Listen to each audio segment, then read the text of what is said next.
Компания Poly Technology имеет богатый и весьма успешный опыт в реализации проектов различной отраслевой направленности.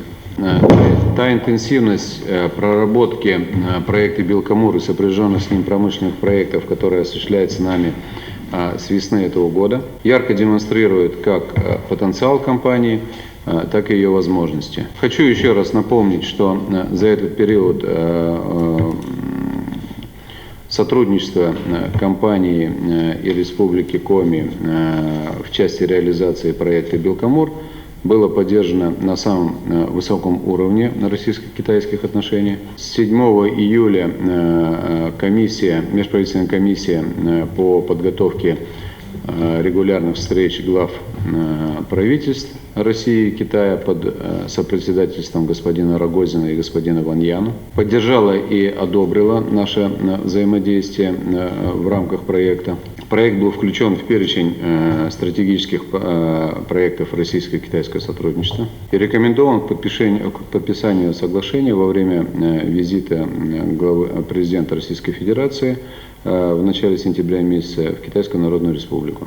И как я говорил уже на встрече у главы Республики Коми, в планах и задачах этого сотрудничества будет являться начало уже в 2016 году активных действий по проекту.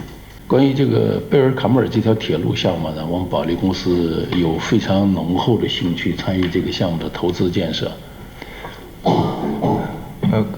Поли очень заинтересована в участии в проекте Белкамура.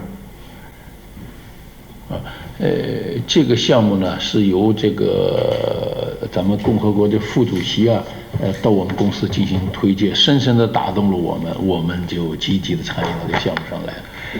Заместитель председателя правительства Республики Коми были в нашей компании, сделала презентацию данного проекта. Мы были очень тронуты и решили участвовать в этом программе. 我们会努力地按照副主席先生给我们制定的工作计划来努力地完成它。Мы стараемся выполнить задачи, которые нам дали заместители председателя правительства.